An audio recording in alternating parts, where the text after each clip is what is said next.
مزيدا يا ربنا لك الحمد كما ينبغي لجلال وجهك الكريم وعظيم سلطانك اللهم صل وسلم على سيدنا محمد وعلى آل محمد والحمد لله رب العالمين.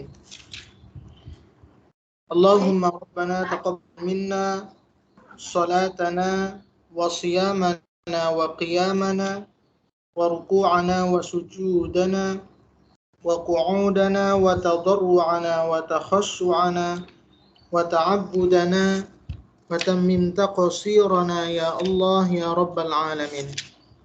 Alhamdulillah ibu yang dirahmati dan diberkahi oleh Allah Subhanahu wa taala. Pertama sekali mari kita bersyukur kepada Allah Subhanahu wa taala. Alhamdulillah sore hari ini kita masih diberikan nikmat oleh Allah Subhanahu wa taala.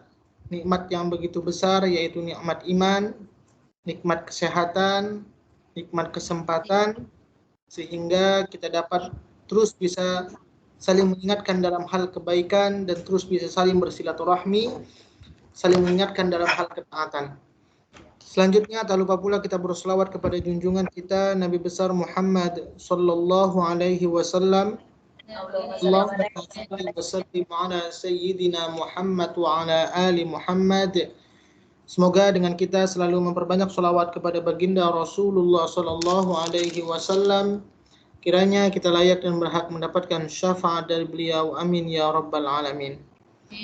Alhamdulillah ibu yang dirahmati dan diberkahi oleh Allah Subhanahu wa taala. Mohon maaf saya sebelumnya kepada ibu semuanya. Sebelum puasa Ustadz Abu ada telepon saya untuk mendengarkan tadarus malam harinya. Tapi qadarullah saya tidak bisa karena saya posisi sekarang lagi di Malaysia di Kuala Lumpur. Karena di sini mengimami tarawih juga, jadi dari waktunya tidak sesuai. Jadi alhamdulillah ibu juga bisa menyelesaikan khatamannya dengan bertadarus dengan ustadz yang lain. Mudah-mudahan dari setiap bacaan, dari setiap huruf yang dilafazkan, dari setiap juz yang dibacakan, mudah-mudahan itu semuanya menjadi syafaat di sisi Allah Subhanahu wa taala, menjadi amal ibadah kita kelak ketika kita nanti perlu pertolongan menghadap Allah Subhanahu wa taala. Ibu yang dirahmati dan diberkahi oleh Allah Subhanahu wa taala, saya diminta di sini judulnya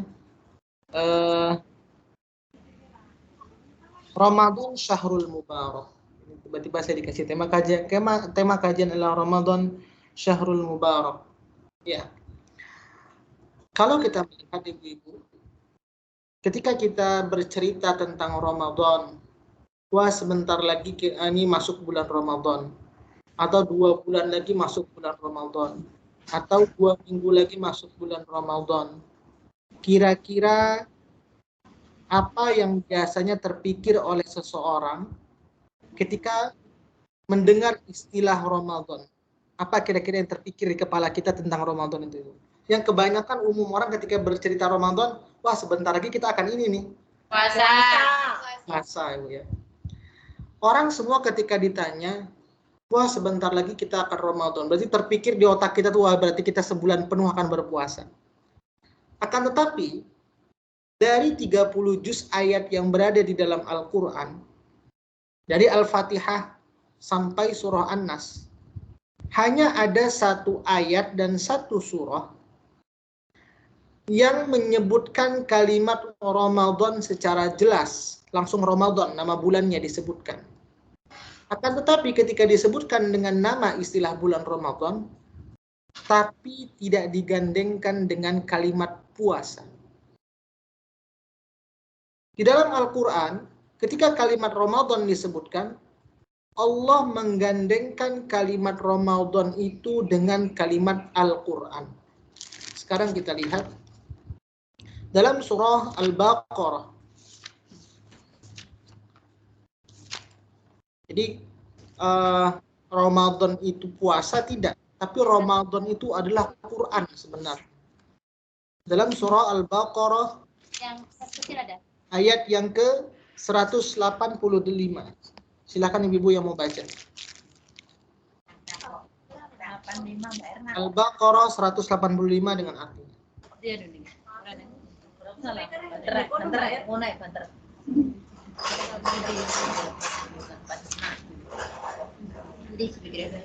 Iya, apa sih?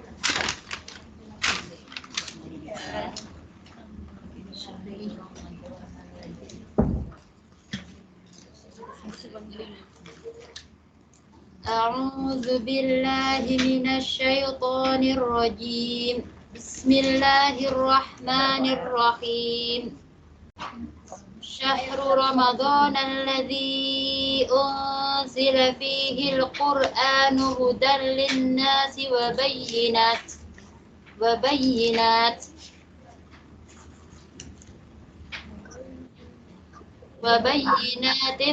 من الهدى والفرقان فمن شهد منكم الشهر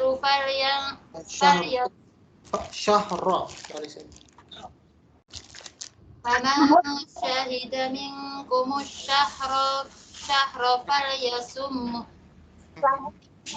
ومن كفر مريضا أو على سفر فعدة من أيام أخر يريد الله بكم اليسر ولا يريد بكم العسر ولتكملوا العدة ولتكبروا الله على ما هداكم ولعلكم تشكرون. Ya, silakan. Bulan Ramadan adalah bulan yang di dalamnya diturunkan Al-Quran sebagai petunjuk bagi manusia dan penjelasan-penjelasan mengenai petunjuk itu dan pembeda antara yang benar dan yang batil. Karena itu, barang siapa di antara kamu ada di bulan itu, maka berpuasalah. Dan barang siapa sakit atau dalam perjalanan, dia tidak berpuasa, maka wajib menggantinya sebanyak hari yang ditinggalkannya itu pada hari-hari yang lain. Allah menghendaki kemudahan bagimu dan tidak menghendaki kesukaran bagimu. Hendaklah kamu mencukupkan bilangannya dan mengagungkan Allah atas petunjuknya yang diberikan kepadamu agar kamu bersyukur. Allah. Nah, jadi dalam ayat ini kalimat Ramadan itu tidak didekatkan dengan kalimat puasa. Puasa itu malah kalimat sesudahnya. Faman syahida minkum syahra falyasum. Tapi syahrul Ramadan alladzi unzila fihi al-Qur'an. Di dalam ayat ini bahwa ketika seseorang seharusnya, wah sebentar lagi bulan Ramadan, yang terpikir seharusnya, oh ini bulannya Quran dan kita harus membuat bagaimana target-target tentang Al-Quran. Nah, kenapa kita diperintahkan untuk berpuasa? Sekarang kita lihat dulu salah satu tujuan dari Al-Quran diturunkan tadi dalam ayat ini, hudan linnas wa bayyinatin minal huda wal furqan, sebagai petunjuk bagi manusia, sebagai penjelas dan sebagai pembeda. Ini fungsinya Quran diturunkan. Kemudian kita lihat lagi kenapa kita diperintahkan untuk berpuasa. Surah Yunus ayat yang ke-57 dan 58. Silakan yang baca. Halaman 215.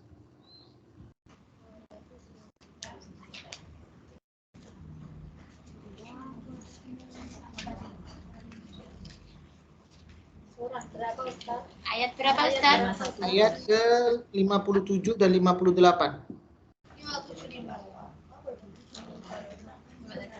Surah Yunus ayat 57-58. Andre.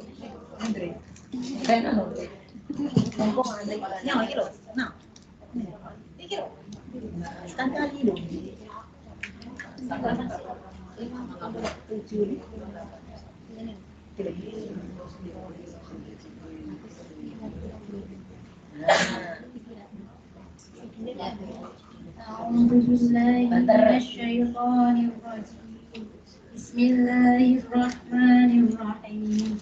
Ya ayyuhan nasu qad ja'atkum mau'izatun min rabbikum wa shifaa'un lima fis suduri wa hudan wa rahmatun lil mu'minin. Satu lagi. Qul Qul bi fadlillahi wa bi rahmatihi wa bi وبذلك فليفرحوا هو خير مما يجمعون.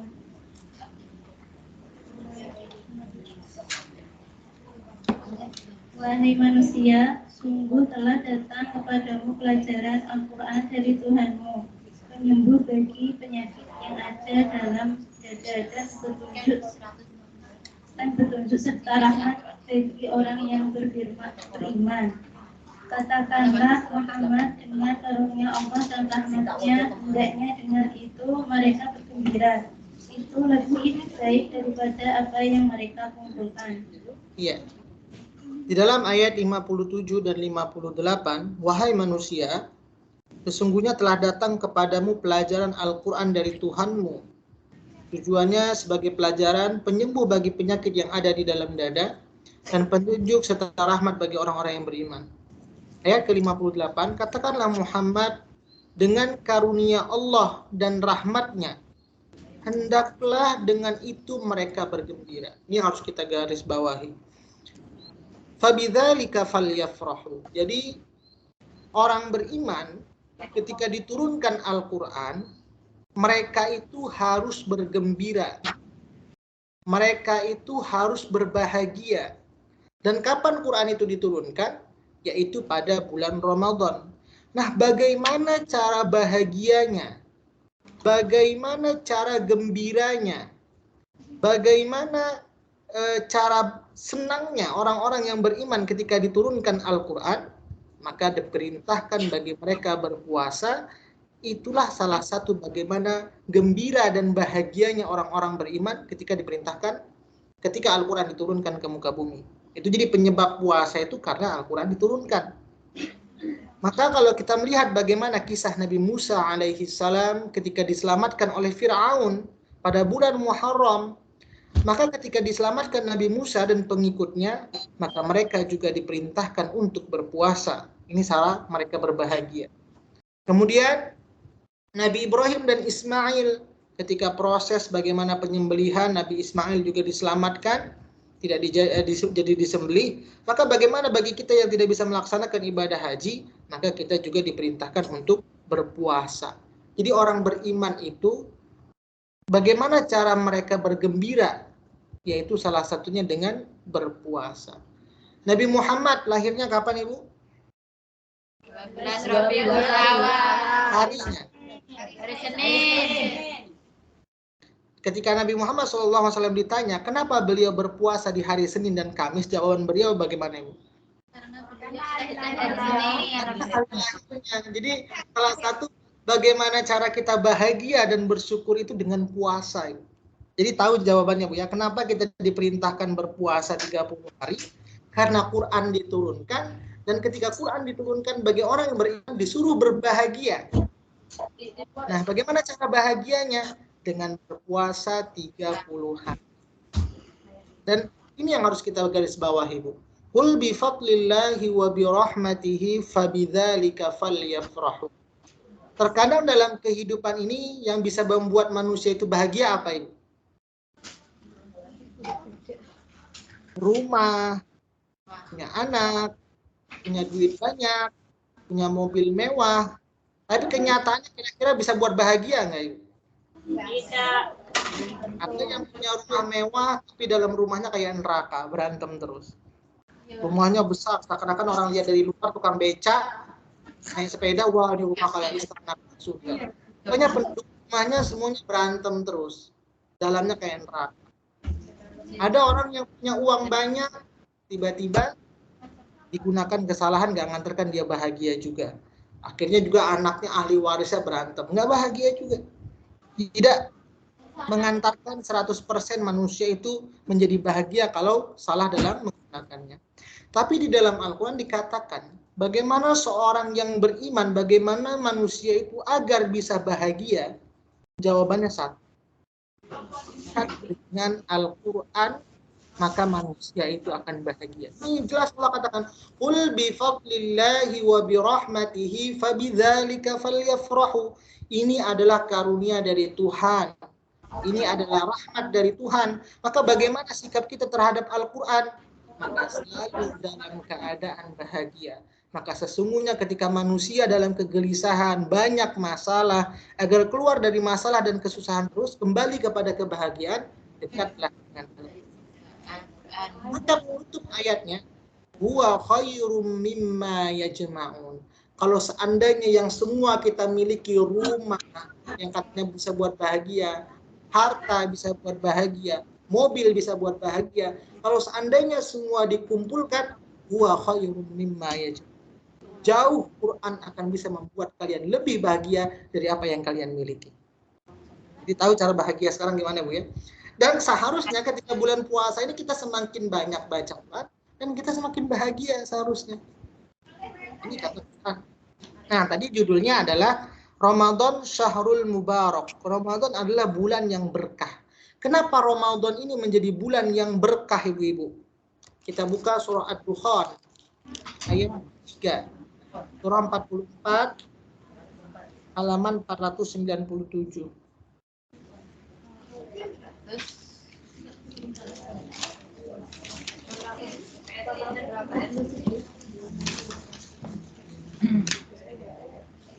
Ayat berapa? Ayat ke ya, Ibu. Ketiga. Ayat ketiga. Tiga, Ustaz.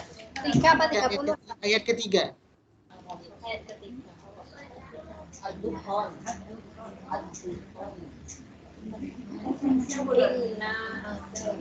Kita gantian.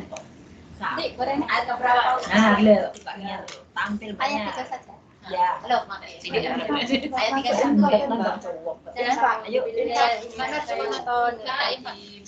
Bismillahirrahmanirrahim. Antar, Mbak. Inna anzalnahu fi lailatin mubarakatin inna kunna munzirin. Artinya Baca terjemahnya dari ayat 2, Bu. Terjemahnya baca dari ayat 2 dan 3. Demi kita. ya Ustaz. Demi kitab Al-Quran yang jelas. Sesungguhnya kami menurunkannya pada malam yang diberkahi. Sungguh kamilah yang memberi peringatan. Iya. Tadi Ramadan Syahrul Mubarak. Ramadan adalah bulan yang berkah. Di sini kalimat Quran didekatkan dengan kalimat apa, Ibu? Barokah. Barokah. Sebenarnya yang buat bulan Ramadan ini jadi berkah puasanya atau Qurannya, Ibu? Puasanya. Jadi tahu jawabannya. Jadi kalau memang Ramadan kita ingin menjadi Ramadan yang barokah, apa itu barokah? Ziyadatul khair, bertambahnya kebaikan-kebaikan, maka satu jawabannya, isi Ramadan kita dengan Al-Quran. Ini salah satu ayat yang menceritakan tentang Quran dekat dengan kalimat barokah. Banyak lagi di Quran. Kita bisa buka contoh banyak kalimat Quran didekatkan dengan barokah. Satu lagi kita buka contohnya. Surah Al-An'am ayat 155, halaman 149.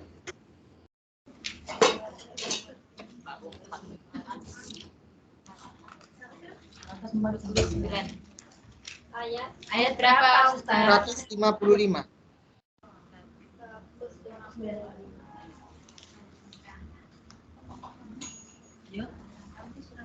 Yuk, Kas.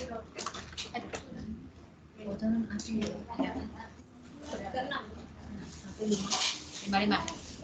A'udzu billahi minasy syaithanir rajim. Bismillahirrahmanirrahim. Wa hadza kitabun anzalnahu mubarakun fattabi'uhu wattaqu la'allakum turhamun. Dan ini adalah kitab Al-Quran yang kami turunkan dengan penuh berkah. Ikutilah dan bertakwalah agar kamu mendapat rahmat. Jadi kalimat Quran didekatkan dengan kalimat berkah. Sekarang Quran itu diturunkan di mana, Ibu? Mekah. Mekah dan Madinah. Madinah.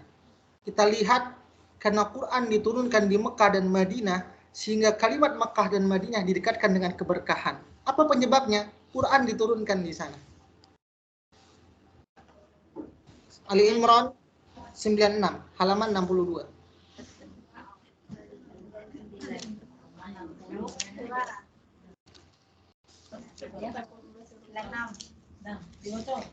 Halaman 62.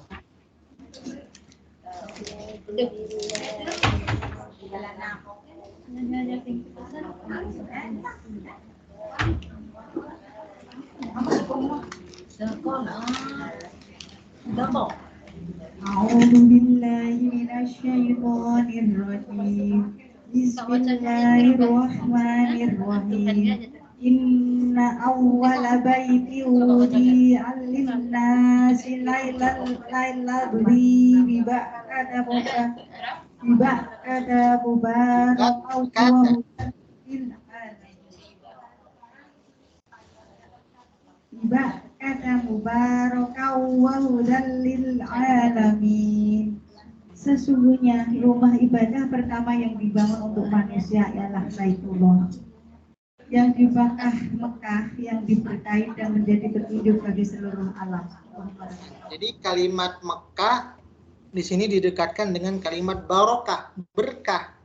Kenapa? Karena salah satunya juga Quran diturunkan di Makkah, sehingga Allah berikan keberkahan.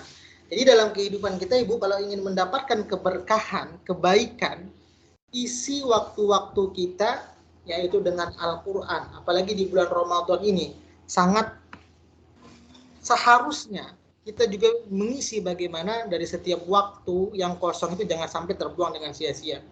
Maka salah satunya Imam Darul Hijrah. Siapa itu Imam Darul Hijrah? Imam Malik.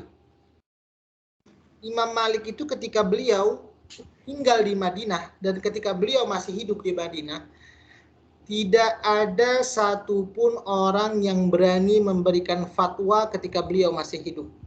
Nah, apa kitab yang beliau tulis? Yaitu kitab Muwatta. Jadi kitab Muwatta itu tebal, kitab hadis seperti ini tebal. Dan salah satu murid beliau yaitu adalah Imamuna Asy-Syafi'i, Imam Syafi'i. Nah, Imam Syafi'i itu Allah berikan kelebihan, Masya Allah, luar biasa. Dalam waktu 9 hari bisa menghafal kitab Muwatta yang segini tebalnya. 9 hari. Ibu ngapal surah An-Naba berapa hari? Waktu belum hafal juga. Kalau hafal. Iya. Jadi Imam Syafi'i itu 9 hari hafal kitab Muwatta. Yang kebiasaan Imam Malik itu, Ibu, kebiasaannya setiap hari di Madinah mengajarkan hadis setiap harinya. Tapi ketika masuk bulan puasa, Ibu, apa yang terjadi? Kitab hadis semua ditutup. Kitab pengajian-pengajian semua di Madinah itu ditutup. Apa yang dibuka selama bulan Ramadan? Hanya Quran saja. Lihat bagaimana kehidupan para ulama ketika masuknya bulan Ramadan, seluruh kitab-kitab yang mereka pelajari, hadis, fikih, semuanya ditutup, hanya yang dibuka Quran saja. Dan begitulah bagaimana semangatnya para sahabat dalam belajar Al-Quran. Maka Quran ini adalah sebagai pedoman hidup kita. Maka paling tidak yang namanya Ramadan ini ada yang harus kita capai, ada yang harus kita dapatkan. Yang pertama, kalau kita melihat dalam surah Al-Baqarah ayat yang ke 183, penutup ayatnya, alladzina min qablikum la'allakum Tattaqun. Ayat 185, walitukabbirullaha ala ma hadakum wa la'allakum tashkurun.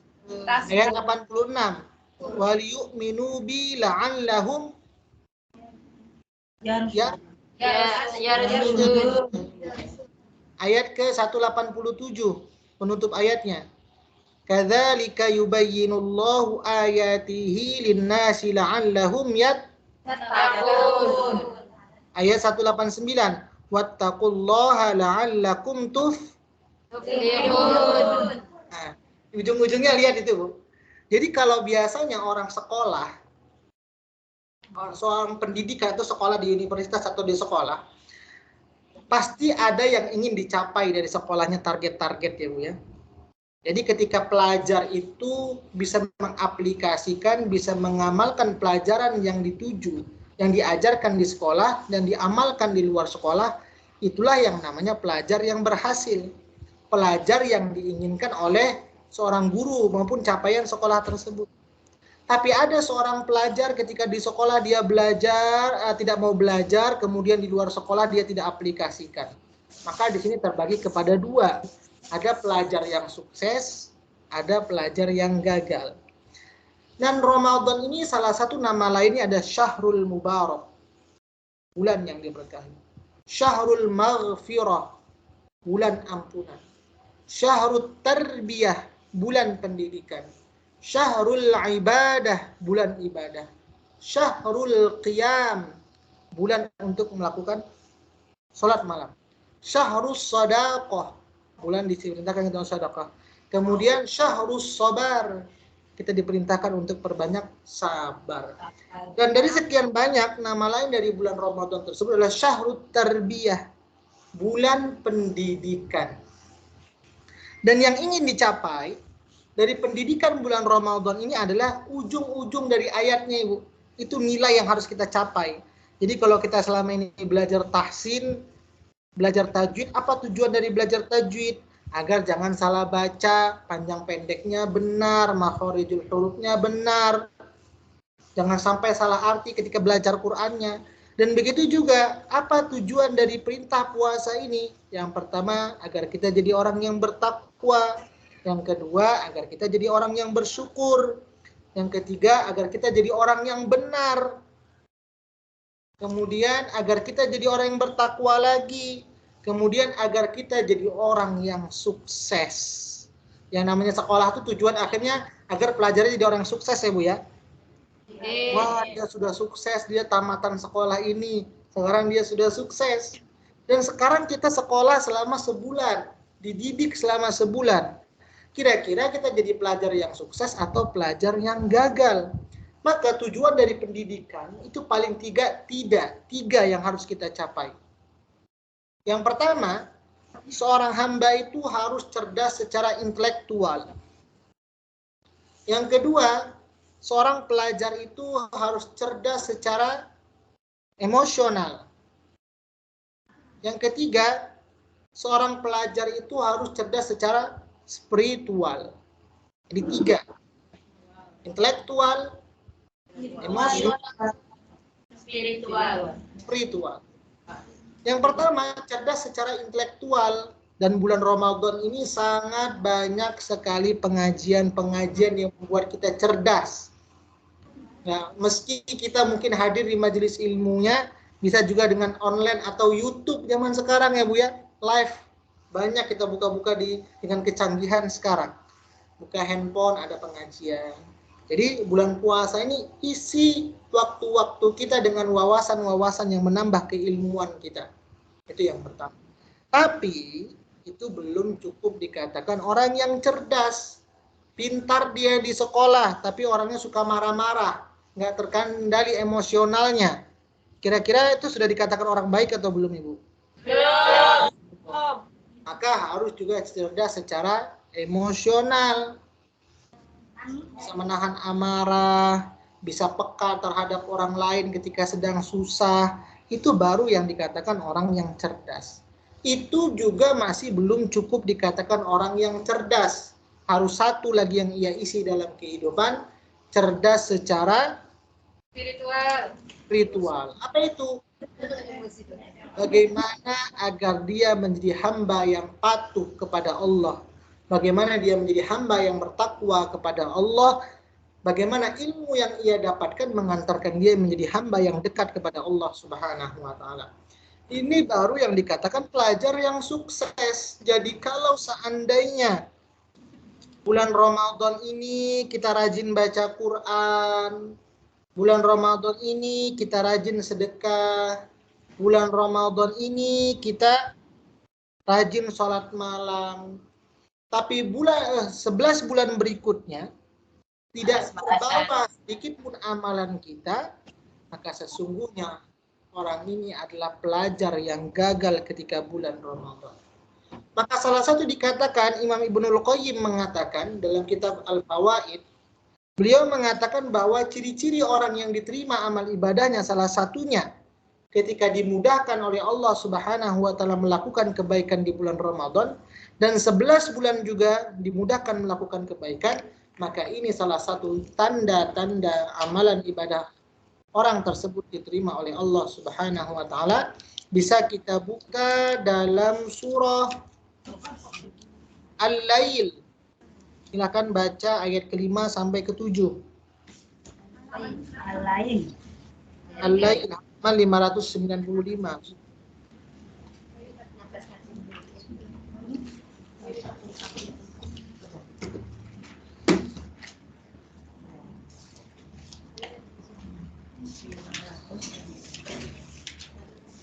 Ayat 5 sampai ayat 7.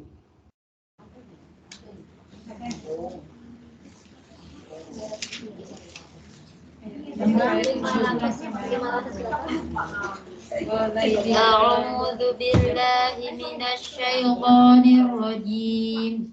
Bismillahirrahmanirrahim.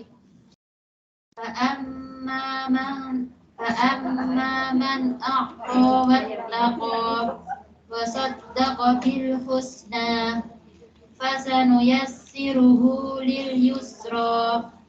Ya, Maka barang siapa memberikan hartanya di jalan Allah dan bertakwa dan membenarkan adanya pahala yang terbaik yaitu surga, maka akan kami mudahkan baginya jalan menuju kemudahan atau kebahagiaan. Nah, jadi ketika seorang itu bertakwa, kemudian menjalankan perintah Allah, ini salah satunya dengan memberikan hartanya di jalan Allah, maka salah satu amalan yang diterima oleh Allah Subhanahu wa taala, sesudahnya itu Allah akan berikan kemudahan dan kebahagiaan untuk melakukan amalan berikutnya. Tapi salah satu ciri-ciri amalan yang tidak diterima oleh Allah Subhanahu wa taala, dia bakhil, dia menganggap pahalanya sudah cukup, tidak mau melakukan kebaikan. Maka di ayat 8 sampai 10-nya silakan baca Ibu. Al-Lail 8 sampai 10. Wa amma man bakhila wastaghna wa kadzdzaba bil husna fasanuyassiruhu lil usra. Dan adapun orang yang kikir dan merasa dirinya cukup, tidak perlu pertolongan Allah serta mendustakan pahala yang terbaik, maka akan kami mudahkan baginya jalan menuju kesukaran atau kesengsaraan. Jadi orang-orang yang menganggap mereka tuh tidak perlu lagi pahala, di bulan Ramadan tidak melakukan kebaikan-kebaikan, maka nanti sesudahnya Allah akan sulitkan mereka melakukan kebaikan. Di bulan Ramadan saja kita tidak termotivasi melakukan ketaatan, bagaimana lagi di luar dari bulan Ramadan. Maka Ramadan ini ibaratnya ujung tombaknya.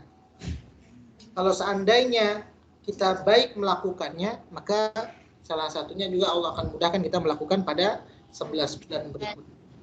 Maka bagaimana kehidupan para ulama, ibu-ibu semuanya?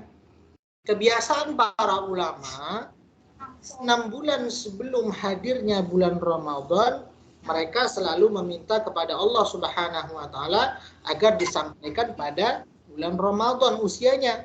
Alhamdulillah hari ini kita sampai usia kita pada bulan Ramadan.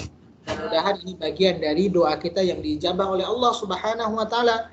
Allahumma ballighna fi syahri Ramadan. Nah, Allah sampaikan usia kami pada bulan Ramadan.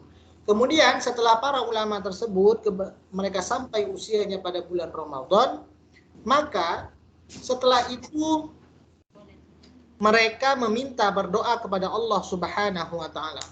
Apa doanya? Meminta agar amalan yang mereka lakukan selama bulan Ramadan agar diterima oleh Allah Subhanahu wa taala. Maka biasanya kalau biasa hari raya, apa doa yang biasa kita ucapkan kalau bertemu dengan teman-teman kita, Bu? Taqabbalallahu minna wa minkum ya karim. Agar Allah kita doakan teman kita agar amalan yang mereka kerjakan selama bulan Ramadan, taqabbalallahu minna wa minkum, amalan kita semuanya diterima oleh Allah Subhanahu wa taala.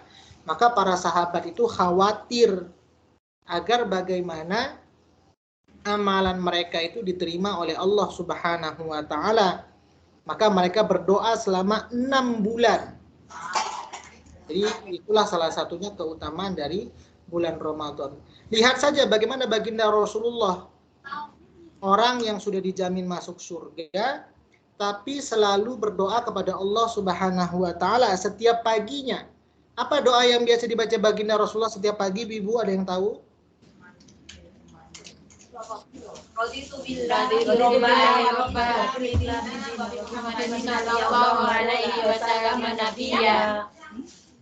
Allahumma inna nas'aluka ilman nafi'an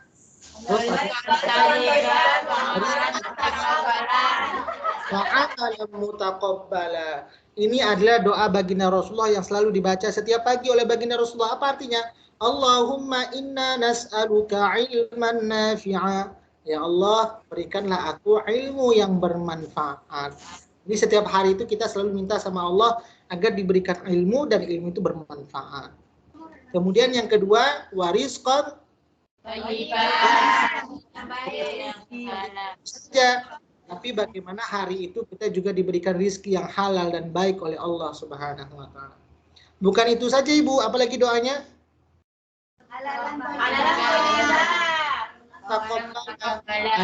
Amalan kita hari ini, apa yang sudah kita kerjakan diterima oleh Allah Subhanahu wa taala. Jangan sia-sia.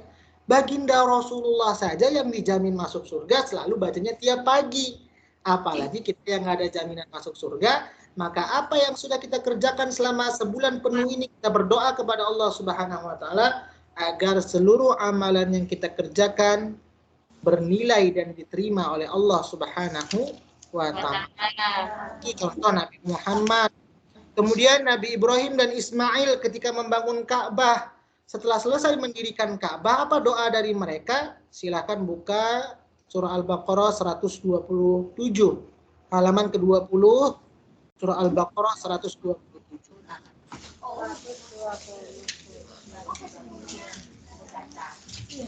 Ya, Mbak Yuni baca. Jero telu.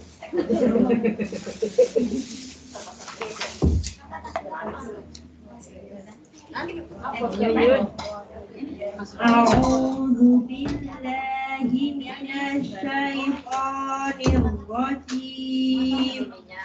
Bismillahirrahmanirrahim. Wa idh yarfa'u Ibrahimul qawa'ida minal baiti wa Ismail. Rabbana taqabbal minna innaka antas sami'ul alim. Artinya, dan ingatlah ketika Ibrahim meninggalkan pondasi Baitullah bersama meninggikan pondasi Baitullah bersama Ismail. Seraya berdoa, ya Tuhan kami, terimalah amal dari kami. Sungguh Engkaulah yang Maha mendengar, Maha mengetahui. Allahumma bil Quran. Ya. Jadi Nabi Ibrahim dan Ismail setelah mereka meninggikan Ka'bah, mereka berdoa, seraya berdoa, ya Tuhan kami, terimalah amal dari kami. Nabi Ibrahim dan Ismail saja setelah melakukan suatu kegiatan, aktivitas, yaitu dengan meninggikan pondasi Baitullah, mereka itu berdoa kepada Allah, ya Allah terima amalan kami. Jadi para nabi sekalipun, Ibu ya, ketika selesai beramal, melakukan kegiatan ibadah, mereka selalu meminta kepada Allah agar apa yang mereka kerjakan itu diterima oleh Allah Subhanahu wa taala. Apalagi kita, oke Ibu ya. Jadi biasakan nanti setelah kita mungkin mau tidur, ya Allah, hari ini saya sudah melakukan ini, baca Quran, berpuasa, sholat, terimalah amalan kami. Atau setiap bangun tidur pagi, Allahumma inna nas'aluka ilman nafi'a. Sebelum bekerja, warizqan thayyiba, kemudian wa amalan mutaqabbala. Semoga hari ini saya dapat ilmu, dapat rezeki yang halal dan baik. Kemudian amalan ibadah saya Engkau terima ya Allah. Ini yang harus kita baca setiap paginya. Maka ibu-ibu, Kalau kita tidak mengenal bagaimana keutamaan dari bulan Ramadan ini, pasti kita akan menjalaninya biasa-biasa saja. Dari tahun ke tahun, gitu-gitu saja yang kita kerjakan. Tidak ada yang spesial. Kenapa? Karena kita tidak tahu bagaimana nilai dari Ramadan yang kita lewati. Contohnya, ibu kasih kacamata ke saya. Atau saya punya kacamata. Saya punya kacamata yang harga kacamatanya Rp50.000 dengan kacamata yang harga 5 juta. Kira-kira sama tidak perlakuan saya, sikap saya terhadap kacamata tersebut, Ibu? Beda. Apa yang membuat beda sikap saya dengan kacamata tersebut, Ibu? Harganya. Karena ada harganya. Dan dari 12 bulan ini, para ulama mengatakan ada bulan Muharram. Ada 3 bulan yang sangat mulia, berharga, Muharram, Dzulhijjah, dan Ramadan. Tapi dari ketiga ini yang paling berharga dan para ulama menanti-nantikan dari 12 bulan tersebut adalah bulan Ramadan. Karena harganya sangat luar biasa dan spesial. Kalau kacamatanya murah, 50.000 saya letakkan, kalau patah bisa beli lagi. Kalau rusak gagangnya udah saya buang saja. Tapi kalau kacamata yang 5 juta, bagaimana cara saya megangnya, Ibu? Disimpan yang 4 kali. Hati-hati. Nah, Ramadan ini sangat bernilai, sangat berharga. Seharusnya kita dari setiap menit, dari setiap detik yang kita lewati, harus ada kehati-hatian, jangan sampai kita membuang waktu secara sia-sia. Atau satu lagi seperti ini, ibu-ibu ngasih hadiah ke saya. Hadiahnya kacamata juga. Tapi saya nggak tahu harganya. Harganya 50 juta kacamatanya. Tiba-tiba, Zulfirman, ini ada kacamata hadiah dari ibu-ibu. Saya terimalah kacamata. Akhirnya kacamatanya saya terima. Sebulan ke depan, ibu-ibu tanya ke saya, Ustaz kok nggak pakai kacamata ngajarnya? Oh maaf ibu-ibu, kacamatanya patah diinjak anak saya. Aduh Ustaz, tiba-tiba ibu-ibu bilang, itu kacamatanya mahal, harganya 50 juta. Kira-kira gimana perasaan saya? Agak enak. Menyesal kalau tahu kacamatanya harganya itu mahal, pasti saya jaga baik-baik ya Bu ya. Awal ibu nggak ngasih tahu kalau harga kacamatanya kacamata mahal. Saya kira kacamata biasa saja, rupanya kacamatanya 50 juta. Saya buat aja buat main anak saya, rupanya kacamata mahal. Saya menyesal. Kalau tahu itu kacamata mahal, saya akan jaga baik-baik. Dan kebanyakan orang ibu-ibu nanti menyesalnya bukan di dunia, tapi menyesalnya di akhirat. Ya Allah, kalau tahu keutamaan dari bulan Ramadan ini sangat luar biasa, hidupkan saya 1 hari saja agar saya bisa bertemu lagi bulan Ramadan. Jadi di dunia ini nggak kerasa, Ibu. Dan seperti orang tadi dikasih hadiah, tapi nggak tahu-taunya nanti ketika sudah rusak. Bulan Ramadan seperti itu juga, Ibu. Kapan kita tahu bagaimana bernilainya bulan Ramadan ini? Ketika kita sudah tiada. Mana contohnya, Ibu? Zaman sahabat Nabi, ada 2 orang yang sangat akrab sekali. Mereka sangat dekat sekali. Kalau satu pergi ke kanan, ngikut temannya ke kanan. Kalau satu pergi ke pasar, ikut ke pasar. Kalau satu pergi ke sekolah, ngikut dia ke sekolah. Jadi saking dekatnya, kemana temannya pergi, dia selalu pergi. Dan ketika itu terjadilah perang. Terjadi perang ketika itu, maka karena mereka adalah teman yang dekat, akhirnya dua-duanya ikut perang ini. Apa yang terjadi ketika di medan perang? Apakah kedua sahabat yang akrab ini sama keduanya meninggal dunia? Tidak. Yang satu gugur di medan perang, yang satu masih diberikan kesempatan hidup sampai bulan Ramadan. Kira-kira secara logika, orang yang masuk surga, orang yang meninggal dahulu atau yang meninggal terakhir? Meninggal dahulu. Kalau orang yang mati di medan perang, syahid itu balasannya apa? Surga, jaminannya surga.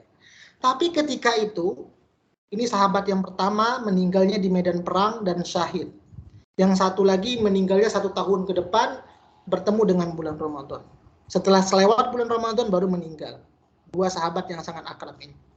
Tiba-tiba salah seorang sahabat Nabi namanya Tolha selalu bermimpi dengan 2 sahabat yang akrab ketika mereka masih hidup di dunia, sahabat karib. Tapi dari mimpi tersebut, orang yang pertama dipanggil ke pintu surga, menuju surga itu adalah orang yang masih diberikan kesempatan hidup 1 tahun sesudahnya. Jadi 1 tahun sesudahnya, dia yang pertama dipanggil masuk surga. Sedangkan yang mati syahid tadi yang dahulu meninggal di medan perang, belum dipanggil-panggil. Akhirnya bingung. Dia tanyakan kepada baginda Rasulullah. Wahai baginda Rasulullah, kenalkah engkau dengan sahabat yang sangat akrab ketika mereka masih hidup? Maka baginda Rasulullah menjawab, iya saya kenal. Yang satu meninggal ketika di medan perang, yang satu lagi 1 tahun sesudahnya, dan beliau meninggal setelah bulan Ramadan.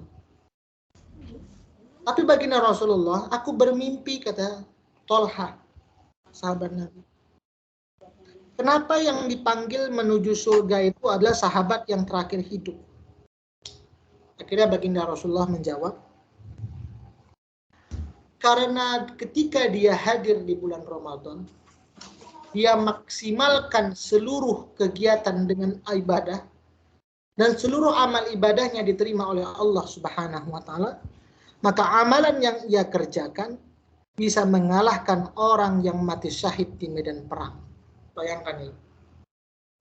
Jadi kalau tahu kita nilai dari bulan Ramadan ini bisa mengalahkan orang yang mati syahid, yang mengorbankan jiwa dan hartanya, pasti kita nggak main-main, Ibu ya.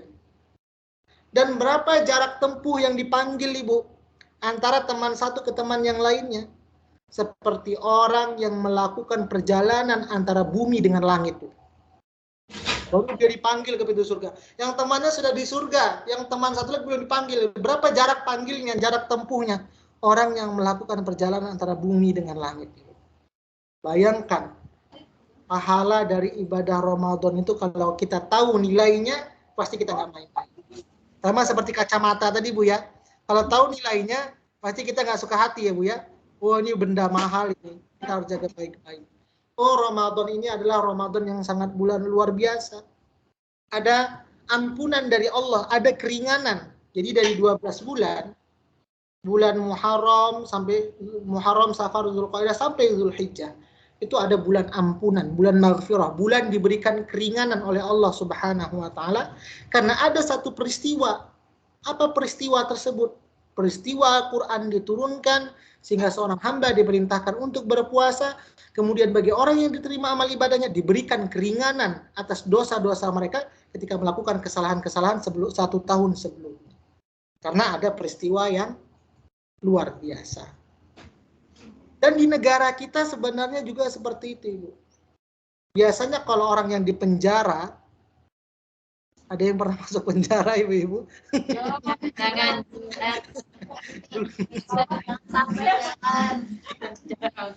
Nah, kalau di Indonesia biasanya negara itu memberikan keringanan bagi orang yang masuk penjara di bulan apa, Ibu? Agustus. Agustus. Tanggal berapa, Ibu? Penjara. Kita masuk penjara, Ibu.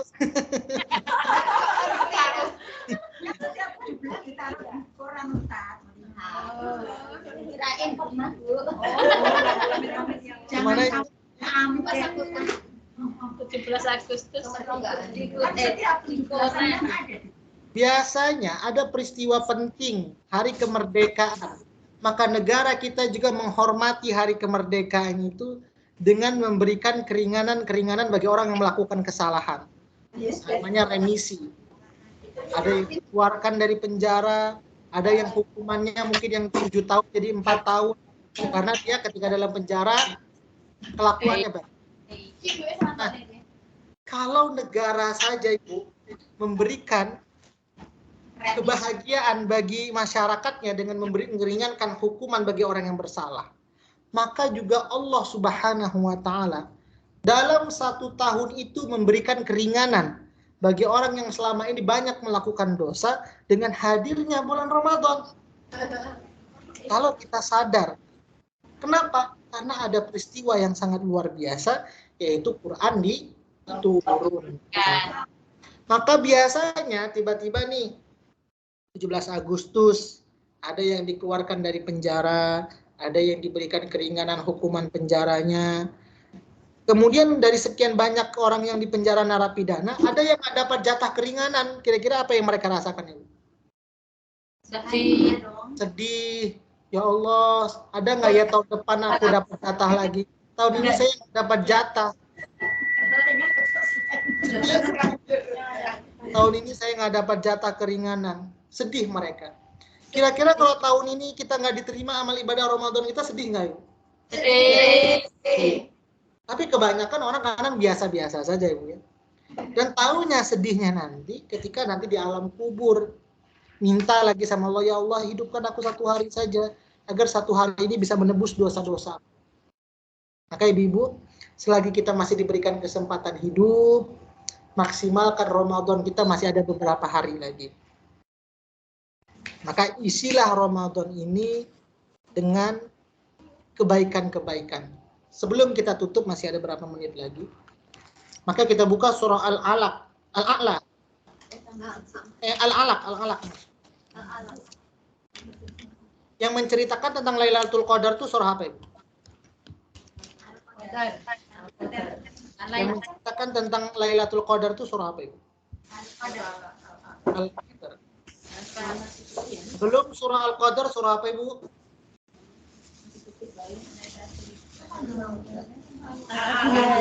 Al-Alaq. Sudah surah Al-Alaq itu surah apa Ibu?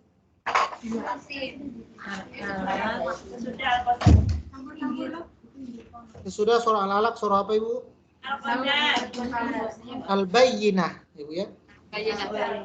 Ya, Al-Alaq itu ayat yang menceritakan tentang bagaimana awal sekali Quran diturunkan. Iqra bismi rabbikal ladzi khalaq. Berapa ayat Bu yang pertama kali diturunkan? 5. Sampai ayat 5, 'allamal insana ma lam ya'lam. Kemudian ayat yang ke-19 penutup surah Al-Alaq. Kalla la tuti'hu wasjud waqtarib. Nah, ayat ini menceritakan tentang Abu Jahal. Sekali-sekali tidak, janganlah kamu patuh kepadanya. Kepada siapa? Abu Jahal. Maka sebelum menceritakan tentang ayat Lailatul Qadar, ada 2 perintah di sini. La tuti'hu wasjud waqtarib. Silakan baca artinya, Bu. Sekali-kali tidak, janganlah kamu patuh kepadanya dan sujudlah terhadap serta dekatkanlah dirimu kepada Allah. Ada 2 di sini yang harus kita garis bawahi. Wasjud. Ya, wasjud apa lagi? Lalu ayat berikutnya cerita tentang Al-Qadar. Nah, bagaimana kita ingin mendapatkan Lailatul Qadar? Keutamaan dari Lailatul Qadar lebih baik daripada 1000 bulan.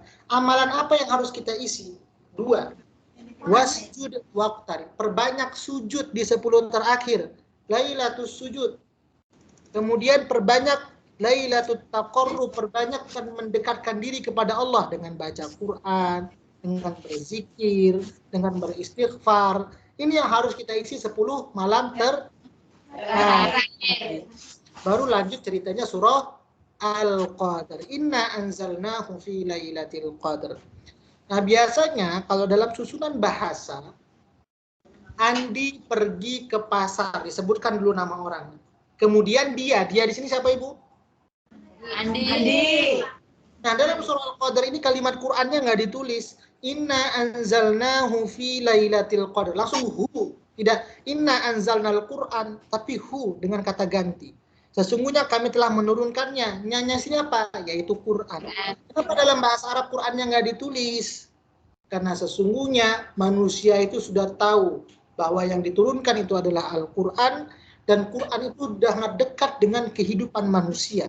Yang ketika itu dengan orang jahiliyah, dengan orang kafir maupun orang beriman sekalipun. Maka Dengan ini kita bagaimana tahu? Para ulama juga mengatakan kapan sebenarnya paling banyak waktu diturunkannya Lailatul Qadar itu. Sekarang kita hitung, Bu. Lailatul Qadar itu ada berapa huruf, Ibu? Silahkan hitung.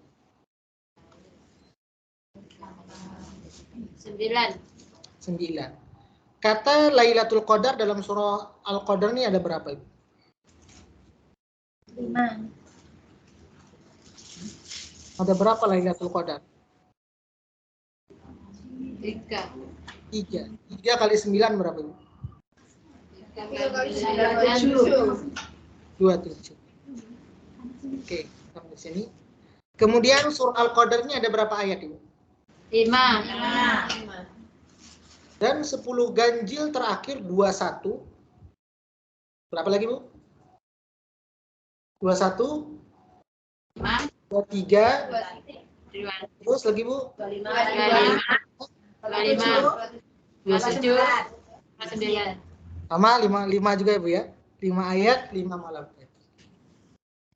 Kemudian kita diperintahkan berpuasa berapa hari, Bu? Kalau misalnya kita ragu, maka digenapkan berapa hari kita berpuasa, Ibu? 30. Ada yang 29, 30. Nggak mungkin puasa 31. Maka dalam hal dikatakan, kalau seandainya kalian ragu tentang jumlah puasa, dalam itu dikatakan genapkanlah jadi 30. Kalau ragu, maka genap jadi 30. Memang puasa bisa 29, tapi kalau 29 itu lihat hilal, lihat bulan masih enggak, ragu, kita masih genapkan jadi 30. Jumlah kata dari surah Al-Qadar ini ada 30 kata. Dan ada kata Lailatul Qadar yang disembunyikan menggunakan kata ganti.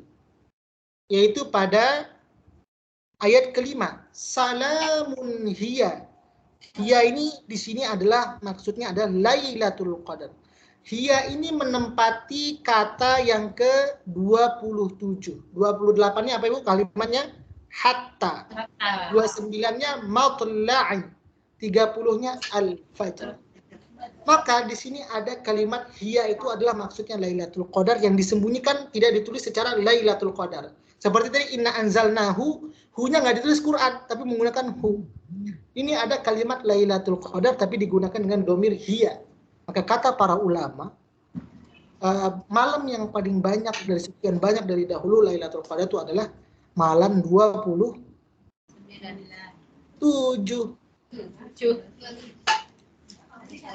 Paham ya? Lailatul Qadar tadi ada berapa huruf? 9. Kata Lailatul Qadar ada berapa dalam Quran tadi surah ini? 3 kali 9 kali 3 27. Dan kalimat Lailatul Qadar yang tersembunyi itu adalah kalimat hiya yang menutupi, yang meletakkan pada kata ke-27. Maka kita masih ada lagi beberapa malam ganjil yang harus kita persiapkan. Maka perbanyaklah Lailatus sujud wa Lailatut taqarrub. Banyak sujud qiyamul lail, banyak baca Quran, banyak zikir. Mudah-mudahan Allah berikan kita kesempatan bisa bertemu dengan Lailatul Qadar yang keutamanya lebih baik daripada 1000 bulan. Ini saja mungkin Ibu yang dapat saya sampaikan. Nah, jadi kalimat Al-Qadar dengan Al-Bayyinah ini penjelasan Qur'annya ada di surah Al-Bayyinah ayat kedua. Jadi cerita ayatnya nyambung. Rasulun minallahi yatslu suhufan mutahhara. Jadi yang dimaksud hu sini adalah bacaan Quran yang suci. Maka mudah-mudahan Ibu dari apa yang saya sampaikan sedikit ini bisa bermanfaat untuk kita semuanya. Saya juga mohon maaf lahir batin kepada ibu-ibu semuanya selama saya mengajar sudah bertahun-tahun. Ada kesalahan, kekhilafan yang menyinggung ibu-ibu semuanya. Mungkin ada banyak kurangnya saya dalam mengajar. Saya mohon maaf kepada ibu-ibu semuanya. Mudah-mudahan ibu-ibu yang berada di Hong Kong diberikan kesehatan walafiat, dimurahkan rezekinya. Yang belum bisa balik kampung, mudah-mudahan tetap bisa menjalin silaturahim dengan yang berada di kampung. Amin. Kalau tidak bisa ada rezeki tahun sekarang bisa pulang, mudah-mudahan setelah Ramadan ini bisa pulang atau Ramadan tahun depannya bisa pulang. Amin. Mudah-mudahan juga kita bisa bersilaturahim, insya Allah. Ustaz, Silakan. mohon doa bersama. Oh ya, khatam Quran.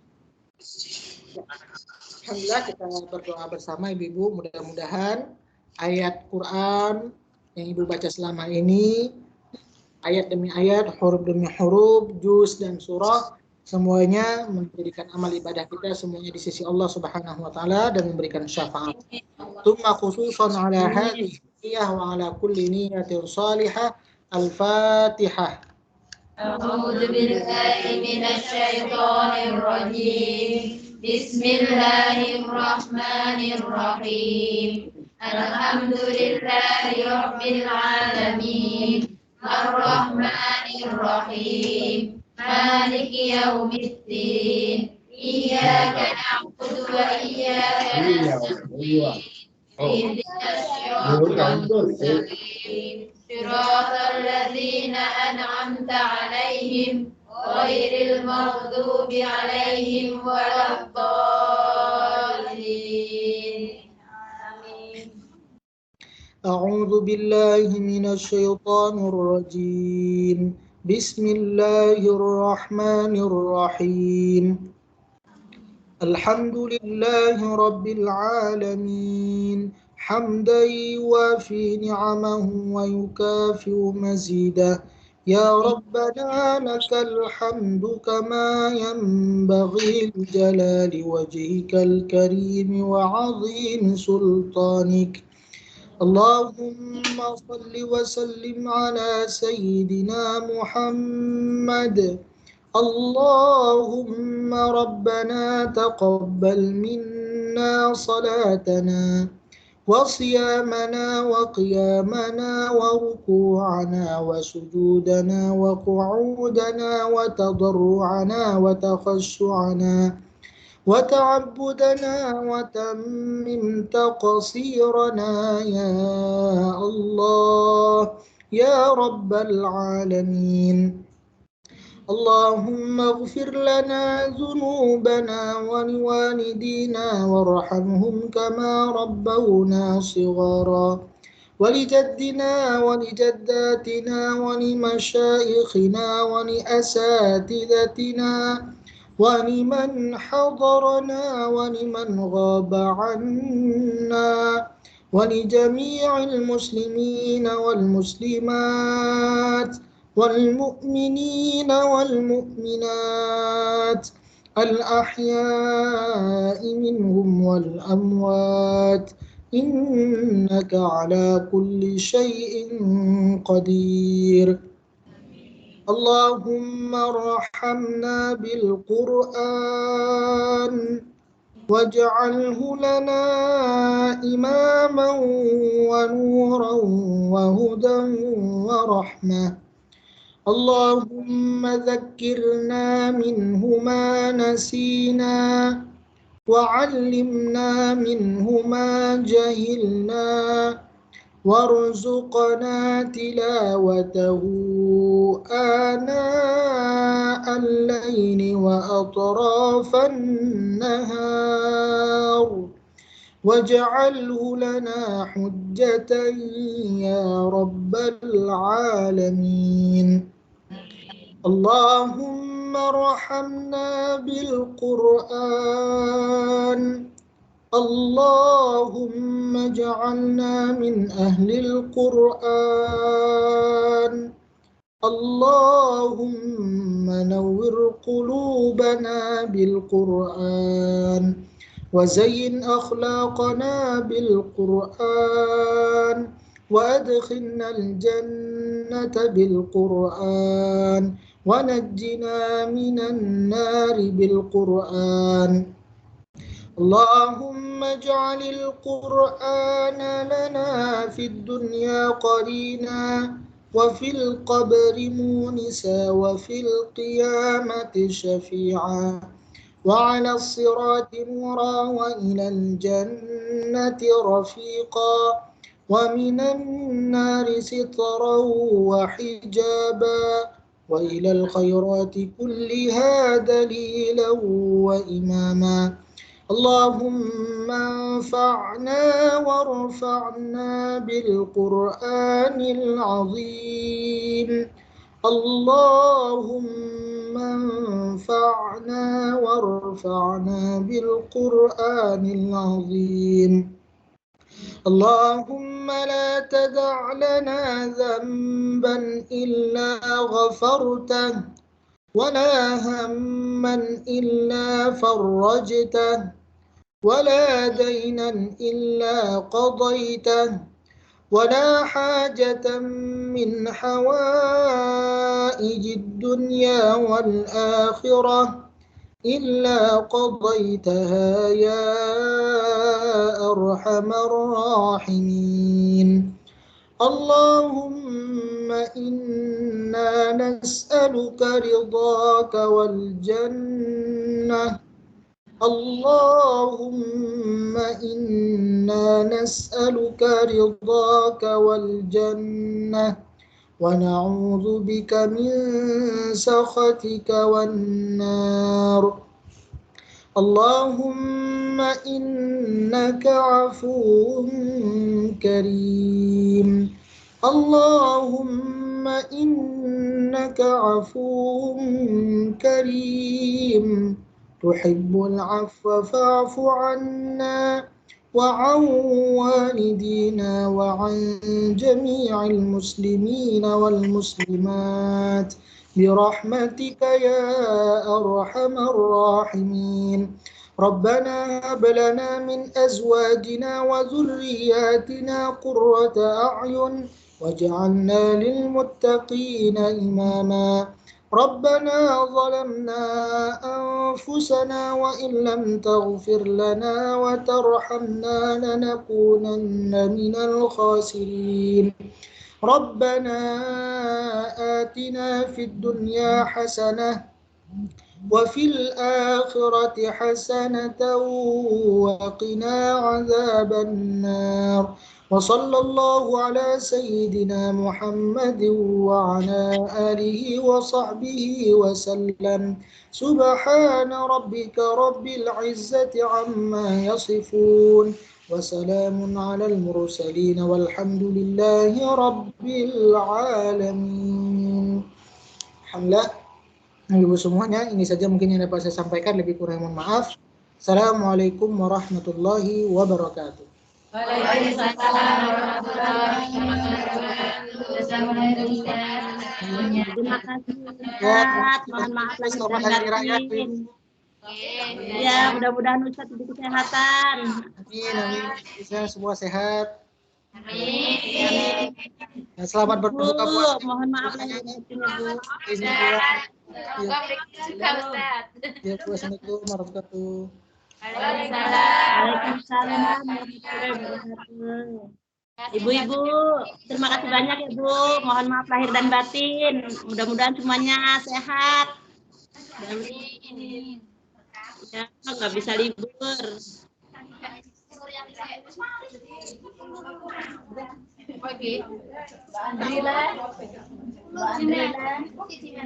Andri, Mbak Erna, Andri, Mbak Yuni, Mbak Rampun,